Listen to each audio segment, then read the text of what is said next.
Nagsimula sa simple na pasulyap-sulyap, nagpapapansin sa'yo.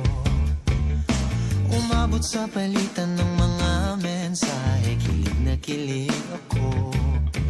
Kumusta, kain na, hello, magandang umaga. Ingat ka, pahinga, huwag kang masyadong magpupuyat pa.